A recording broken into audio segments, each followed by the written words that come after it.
ওই যে রাস্তাতে রাস্তাতে যেখানে সেখানে মোড়ে রাস্তার ঘাটে বসে বসে এই বাচ্চা ছেলেরা 20-22 বছরের যুবক ছেলেরা নেশার দ্রব্য খাই পান করছে, এদেরকে ঠেকাতে আসবো জঙ্গিপুর থেকে আমি?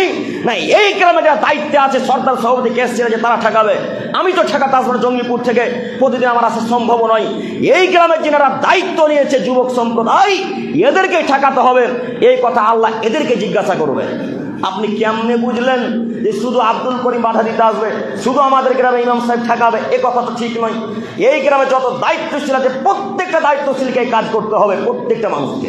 কই একদিন বলেছেন ওই যে কত ছেলে রাস্তাতে বসে মদ পান করে, একদিন ঠেকিয়েছেন? একদিনও তো ঠেকাতে পারলেন না। কেমনে আশা করে সমাজ পরিবর্তন করবেন? কিভাবে আশা করছেন সমাজ পরিবর্তন করবেন? অসম্ভব, কখনো নয়। ততক্ষণ পর্যন্ত সমাজ পরিবর্তন হবে না যতক্ষণ পর্যন্ত যুবকদেরকে পরিবর্তন না করবেন। যারা নেশাদ্রব্য খাই পান করছে তাদেরকে ঠেকান। আল্লাহ তাআলা